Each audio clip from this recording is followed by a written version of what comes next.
Hey everybody! Welcome to your tutorial on Adobe Premiere Pro CS6. This video is a quick tutorial for my dance production class. You guys have been working really hard trying to generate choreography and come up with some ideas for filming. And so today we're going to learn how to put it all together and making your vision come to life using Adobe Premiere Pro CS6. You have three options here. There's New Project, Open Project, and Help. Today we're going to start with a new project, so we'll click that. These are default settings. We want to keep all of that. Where it says name, you'll write in the title of your project. We'll push OK. And then it's going to ask you what film rate you shot your dance films at, and so I'm going to choose 1080p 24 frames per second, and we can keep the name here sequence 1 and push OK. When Adobe Premiere Pro opens up, you will see panels, and so we have here our source panel, our program panel, project, and sequence, or this is our timeline. Alright, so we click over here to project. We have no footage, so what we need to do is import. I right click, go to import, and so you'll locate your footage from here.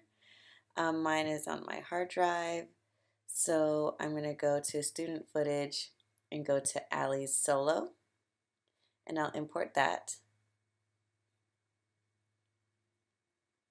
Also, wherever your music file is, you'll want to import that too. So I need to go to the same file, and I'm going to import this song. Okay, so now here in my project panel, I have my footage, and if I hover over, you can see, sort of preview what that is. And then I have my music. All right, so when I double click, you see that it pops up in the source panel. From here, I can scrub through the footage and see what part of this I want to take. Yeah. So it looks like she starts moving here, she does a little turn, and she does these beautiful turns. Maybe I just want that. Yeah. So if I just want when she starts to turn, I can click on I, or you can click right here. It says mark in. And let's say 1, 2, 3. And let's stop right there. Maybe I just want that. So you can click here, mark out, or I can push O, and it will just capture that. From there, if I hover over these two icons here, there's drag video only, drag audio only. If I hover over the actual screen and I grab it, I can grab both the audio and video together, and it will come together. If I drag it over to the timeline, it drags both the audio and video together. Okay, but all I want to do is drag the video only. So I'm going to hover over the drag video only icon and drag the video only. Okay, so I actually filmed this at 60 frames per second, and I'm going to go ahead and keep existing settings. That's just a warning saying that the sequence settings don't match my film rate settings, and that's okay. All right, so here we have her doing her turns, okay? And the reason for filming at a faster frame rate is so I can slow it down in the editing process and make it look pretty cool. So what we're going to do, I'm going to right click here, go to speed duration, and I'm going to drop it down to 40% speed. Okay, look at how it extended that.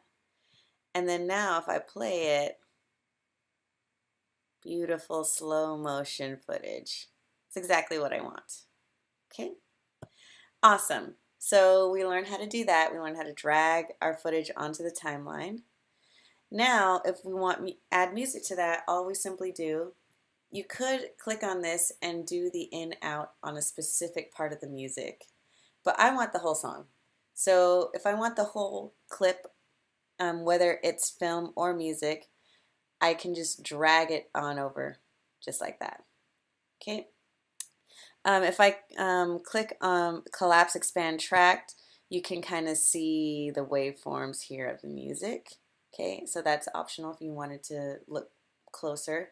Also, there's a little bar here, and if I can extend it out, which makes everything sort of become smaller, or if I really want to zoom in and just take a piece of that or look really closely at my footage or music, I can collapse it down and it stretches out my timeline so I can see it.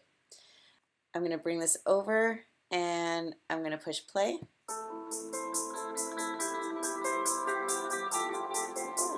Kind of cool.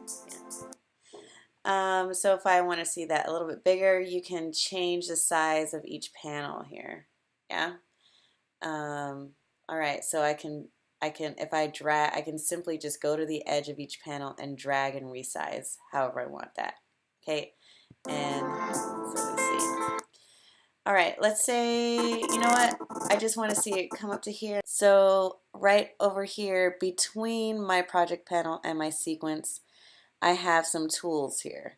So what I want to do, I'm going to click the razor tool, and if I click on the actual film where I want it to cut, I click right there. Now I've spliced my footage. Go back to your select tool, and now that piece of footage I can move around. I can do it's another piece of the footage now. I've spliced it at that point. I'm just going to simply delete that. Okay, so I'm here, and let's say now if we go back to, I want to enter something else in there. Let's see, I want that. So I want when she elbow comes up, leg comes back. So I'm going to go in here and then out. And I click and drag the video. There we go. I'm also going to do my speed duration effect where I make it slow motion. Okie dokie. And so now it's going to go straight to that. But you know what? I think I want a video transition. So I'm going to go to Effects. I'm going to go to Video Transitions here. Click Dissolve. And I want it to dip to black. So these are different effects that you can add to your film. Cross dissolve will make it, well, let's look at what cross dissolve will do. So you do that. Cross dissolve simply crosses over the film. Yeah, it's kind of cool.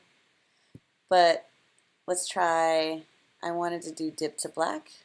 So I'm going to go to dip to black, drag it over. And let's just watch it from the beginning. There we go.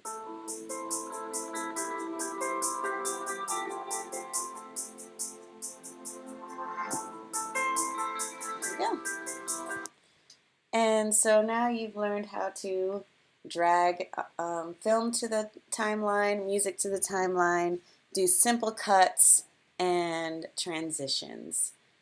Awesome. Thanks and have a great day.